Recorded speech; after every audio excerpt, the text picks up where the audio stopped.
friends. Sarah, the owner and maker behind Multifarious Nature. Thank you so much for joining me today. If you are a new viewer, welcome. And if you're a returning viewer, big welcome back. I'm glad you guys are here for another episode. Bear with me if you hear a bunch of crunching sound. I have a pile of my separated picked wool ready for bats. So I'm going to try not to make a bunch of noise, but I have a tendency to hit these bags because they're surrounding me right now. But very exciting. That's what I've been working on as far as product or works in progress. Goodness, works in progress or shop update end of things. Actually, it's shop update end of things. Yeah, lots of bats. That's primarily what I've been working on: picking wool and making bats. And I get a decent rhythm down, but I really only get a couple bats every day. Usually, I get about 3 bats made every day, and they are like 50-gram bats. So I wanted, I guess, kind of like an inside scoop into the Michigan Fiber Festival. I really wanted to make sure that everybody that wanted some could get some of our wool, our Shetland wool, from our girls. And so I'm actually creating 50-gram bats for them. So there'll be more available. So hopefully everybody that really wants one, hopefully they're able to get their hands on one. Again, Michigan Fiber Festival is in August. I believe it's August 14th through 16th. At the Allegan County Fairgrounds in Allegan, Michigan. So I hope you guys are able to join. If you can, come say hi. Please say hi. I'd love to meet you and come squish wool. I will have hand dyed wool there, yarn, as well as bats, and we'll see if I can get some fun experimental bats made as well. Primarily, they're going to be single breed bats, but I will have some. I do a couple that are going to be blended. They're primarily single breed, but I do have a few that will be blended. So we'll see about that. Bear with me if I seem absolutely nutty and a little bit more upbeat than normal. It's because I am caffeinated. I'm drinking a half, like, what is it? Half decaf, half espresso from work, and it is 5 o'clock p.m. Probably not a good idea, but these are the things we do to get by sometimes. So, yeah. Hopefully, you can hear me. I think my microphone's communicating. I hope so. If not, oh well. But I'm trying to cram this in. I just feel like I'm always flying by the seat of my pants here a little bit. But I wanted to say something really quick. And this should probably go in the life update end of things, but I'm going to put it at the beginning because I feel like not everybody's probably going to get to my life update. And this is something that hits close to home for me. And I think people, well, I don't think, I run into this a lot. So if you're new, you may not know this, but we have gone through our fair share of loss. And Mother's Day is a very hard time of year for me. There's a lot of things that I have a hard time with, but Mother's Day is one of them. And I have so many people in my life that I've run into that they won't ask us. We're currently in the waiting process for adoption and waiting to be matched even. And I've had so many people that are afraid to ask how things are going, or they're afraid to say anything. I don't know, anything that acknowledges our losses, acknowledges adoption. People, frankly, just people are afraid. They're afraid to hurt your feelings. They're afraid to do everything. And everybody's different, mind you. Everybody's different. But from somebody who's a highly sensitive individual, let me just say that I have some wonderful friends and people in my life that have acknowledged what we've been through, that have asked how things are going. And I will tell you, not once with anybody asking or acknowledging, not once when it came from love, which these folks, it does. Not once did that hurt my feelings. Not once did that make me feel sad. It was incredibly touching, and it meant so much to me. So I wanted to say that, not for myself, but for others that may be going through loss of any kind, obviously everybody deals with it differently, but I think being there and letting them know that you're there and checking in on them. One of my sweet friends did this, and it was so kind. She sent me um, a gift, and it wasn't necessarily specifically for Mother's Day, but it arrived around Mother's Day, and oh, I just really needed it. And I'm really grateful that she did it. I'm going to try not to get emotional because I'm not sad. That's the thing. I'm not sad. It was so incredibly thoughtful and kind, and it made me feel so seen, and it made me feel so good. So I just wanted to share that because I feel like if you ever feel led to do something like this for a friend or family member, anyone, I think you should do it if you feel led to do so because it really means a lot, and it can help heal so much. So, um, my sweet friend, this is one of the things she gave me, and I brought it to work with me today because work has just been hard these days, just in general, life, everything. And it's the sweetest thing. It's a mug, one of those insulated ones, so you can put tea in it and or coffee, which I have my coffee in it currently. And it says, "Sending you a big hug." And I actually turned it around so I could see that when I'm drinking out of it. And it's so incredibly thoughtful. And it just makes me feel so good. And she sent me some self care items, um, just that she's thinking of me. And it was so incredibly kind. And I don't normally talk about these kind of things, but this is something that um, it hits very close to home. I see a lot of these things on Instagram of people trying to um, make it normal and less taboo. I'm not even sure what do you want to call it, but to acknowledge loss and to help those that are going through it and not isolate them because whether we mean to or not, by not asking, by not checking in with people, they we all don't know what other people are thinking, right? I don't know what you're thinking and everything. So by not checking in, it's like as though you aren't acknowledging the person. It's as though you're not thinking about them. And you don't have to do it that often, but once in a while, it's just really helpful. And I have some really kind friends that do that and family members. And it means a lot because it is so hard sometimes because when you go through certain losses, it can be incredibly isolating.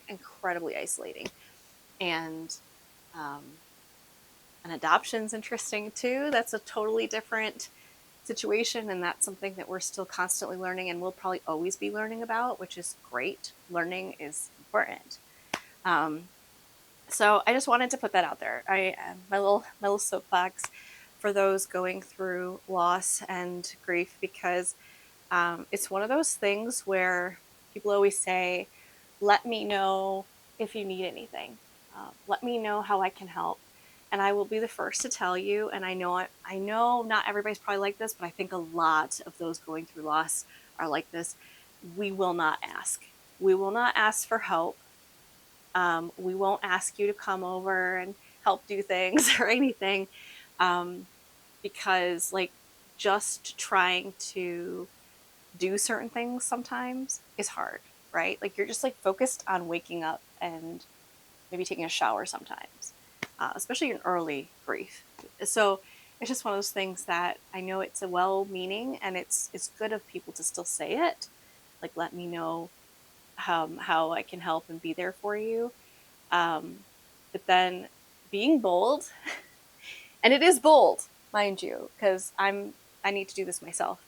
Um, but if someone's going through these things, to be like, hey, um, I I am available to come over. I would really like to um, read your room, right? You know your friend, your family member better, but be like, I'd really like to do dishes for you right now, or do something, anything, right? Whatever you feel led to do it. And I think that it would be a positive thing. I think it would only because it's coming from love. I think that only really good things will come from that. And be prepared for your friend to say not at the moment, but don't give up and ask again at a different time, because like I said, some days are good and some days are really hard. But when someone feels okay saying, yes, yes, please, I would love your help, um, it means so much. So don't be afraid to ask how they're doing. Just ask how they're doing. Don't assume that they're having a really hard day. Maybe they're having a good day. So I just wanted to say that on my little soapbox. But I had to say something because it meant so much to me, and I'm sure for her it was stepping out, not knowing how I would feel, and it really meant a lot. So, and I let her know that. So I just wanted to share that with you guys in case you feel led to do something for somebody. Okay. So as far as I have a finished object. I'm not wearing it. I'm not wearing it because it is almost 70 degrees Fahrenheit here, and if I put this on, I will have to take it off, and my microphone will get all crazy. So, but I have a finished object. My Jaunty shawl is done, and it's huge.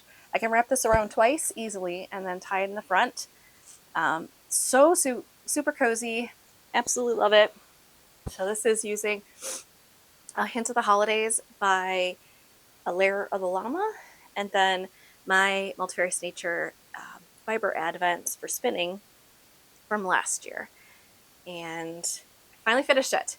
And so, full disclaimer is between every colorway, I use the Layer of the Llama, except for the last two. So what happens is I knew I was starting to get to the end of it. And instead of using Layer of the Llama, I decided to switch from the Clun Forest directly into the CVM. And I'm glad I did that because this is all of the CVM from beautiful CVM sheep named Christmas. This was the all that I used. I still have a decent amount left, so I could probably make some little mitts, like fingerless mitts with it, I bet. Maybe? I bet I could. I'll have to see. I do have more of her fleece, so I might just clean up some of it.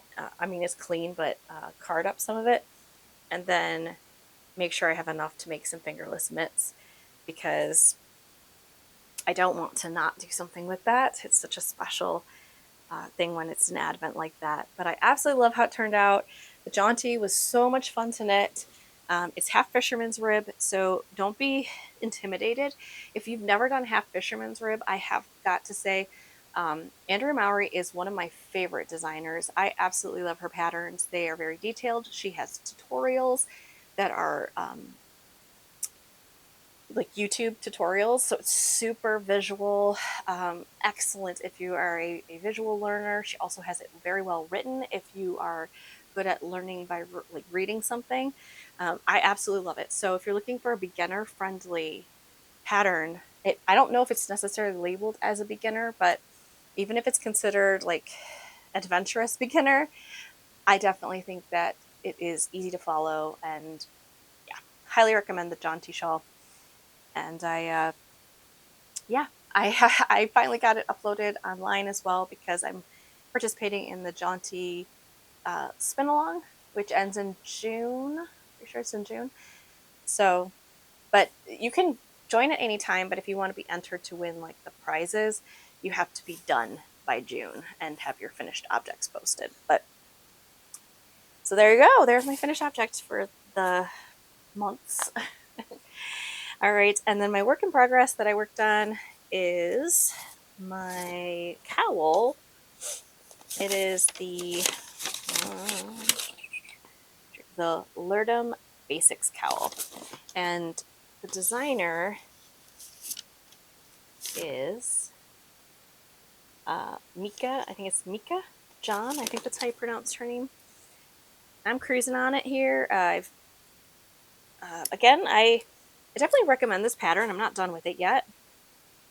I'm probably I don't know if I'm even halfway there yet. I'm almost halfway there. And I would say I would call, I don't know if I want to call this adventurous beginner friendly, but to each their own, of course, right? But it's a lot of fun textured stitches. It's not overly complicated, but she just doesn't do a lot of hand holding. But I'm using handspun from our Shetland sheep Amanita. This is her first fleece, her lamb fleece. And it's really neat because Shetlands, and there are other breeds like this too, but as their wool grows, it changes color. So she has her light brown tips from when she was a itty bitty lamb, and actually it was kind of a medium brown too. And then it grew out and it got lighter as it grew out. And so it's kind of neat because each texture section, this was not planned by the way, but each texture section as I was knitting actually knit in a different bit of coloration to her wool. So it created its own, not necessarily striping, but texture. It's really interesting. It's subtle, but yet when you look in the camera, you can definitely see this darker bit here. And then the light linen stitch. So these are all different textures. There's like a linen stitch section, there's a brick stitch section, and then there's this section here that I just finished. And these are very hard to see as is. Like once it's done and blocked, it'll be so much easier to see. But there's like this chevron stitch going on here. And I just absolutely am enjoying this. It's very rhythmic, very relaxing, and I love that it's using our Shetland wool from our sheep. I'm going to use this as a sample during the show. So if you're at Michigan Fiber Festival, you'll be able to see this and see how her coloring shifted and changed, which is so cool. And you'll also be able to see her fall fleece, which is, again, it's a little more uniform in color because there's not as much change. When they are first born, their first fleece changes the most, is my understanding. And yeah, I'm just really excited to keep working on this. It's a lot of fun. And it's knit like a tube, and then you attach the two ends together. So it'll be a dual thickness cowl, and so it should be super warm. And then, of course, it's Shetland, so that's also super warm. They are really toasty and durable as well. So really excited to continue working on that one. Definitely recommend it. I'm using one of these project bags, but I still have to remember where I got it from. It's using the person who made it used a vintage quilt and made these project bags. I bought it like 2 years ago, I think. And I absolutely love them, and the colors definitely remind me of spring, so that's kind of my spring project bags. I feel very seasonal with my project bags. It just is a little fun thing I can do. Yeah, but I have my knit night tonight, which I'm really excited to participate in that. That's also why I'm caffeinating myself so that I can stay awake. And this video is not going to be as long because I also have to eat dinner early so that I can do that. Because we notoriously eat dinner really late, no matter how hard we try, especially this time of year. Once the growing season starts, which this is the growing season, it doesn't get dark in Michigan until around like 9, and then peak summer 9:30.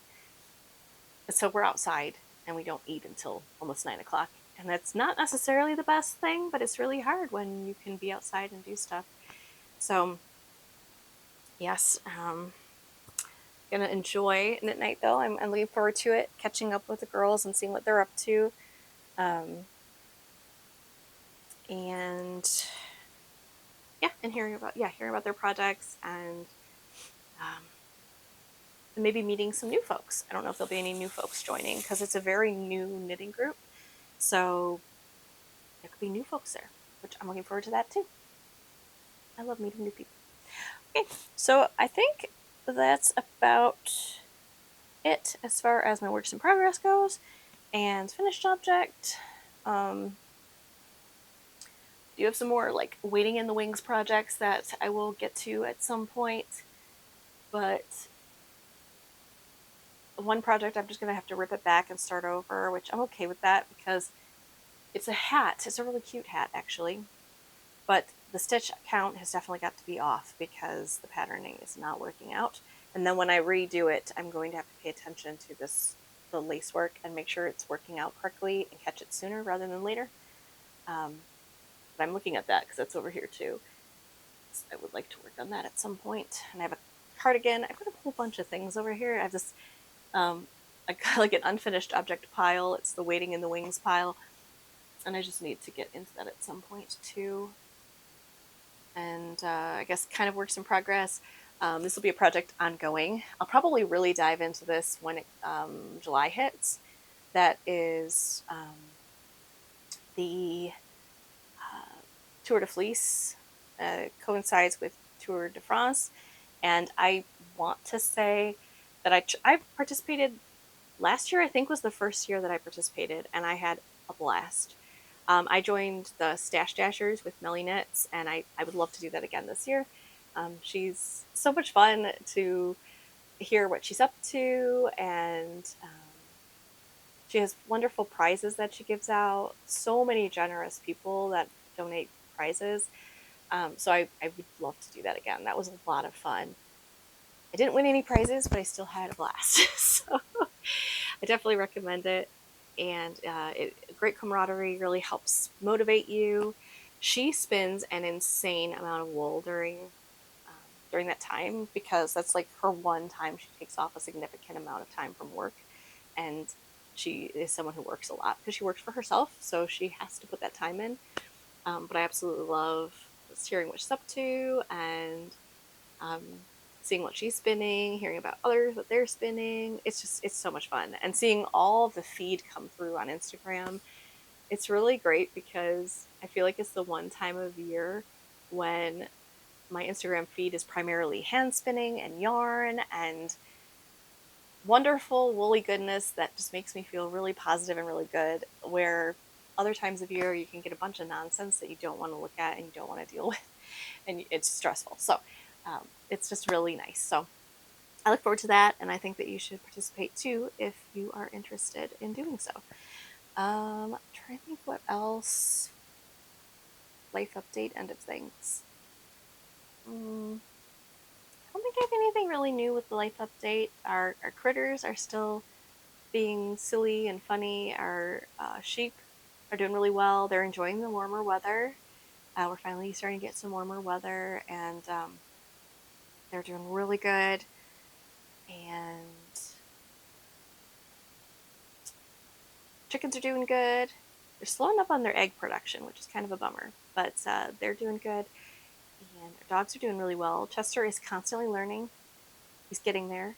Um, he is a funny little dude, but my goodness, he has his like bursts of energy. He's starting to calm down a little bit, which is really nice. I think he's starting to get kind of more into a groove, but he still can be a nut, and it's entertaining because he's so young. I think he's going on 7 months now. So yeah, he's a funny little dude, and I think that's about it. Like life update. And then if, like as I mentioned earlier, if anybody's interested and still watching, um, yeah, we're just definitely still on the adoption wait end of things. So that's always um, something that is ever present in our life. And we did renew our home study, so that's exciting. And we're just waiting as one does. So we're getting closer to being some of the longer waiting families with our agency, which means that you get, hopefully, will be shown more often to expectant mothers and fathers if they're in the picture. So we're hopeful that we're being shown more often, but it is hard because it all depends on what the expectant parents are looking for. So whether we fit what they're looking for and things of that nature. But lots of exciting things going on. Getting ready for Michigan Pirate Festival. Like I said, right around the corner in August. So I'll be here before we know it. Oh my goodness. There is a wool gathering this weekend that I'm going to be going to with my mom, which will be a lot of fun. Um, they usually do a potluck, which is really fun. Bring food and play with wool, and we just have like a little road trip and go up north. That's where it's at. So looking forward to that, and because the weather looks like it'll be nice, because that's kind of what it's kind of wrapped around that, because it's the outdoor event kind of thing. So as long as the weather's good, which definitely looks like it's holding, so I'm very excited about that. It'll be neat. And I think they might be doing some shearing, um, either at that property or nearby. So that's pretty cool. I'd love to go watch that, just because constantly learning and seeing it in as they're doing all these sheep would be really helpful too. I think they're doing sheep. It's either sheep or llamas. I'm not even certain. I don't even know. I think they're sheep. Um, yeah, very exciting, and oh, lots going on. But anyway, I hope you guys are doing well. I hope you are making, and I look forward to hearing what you're up to. Definitely feel free to comment below and let me know what your projects you're working on.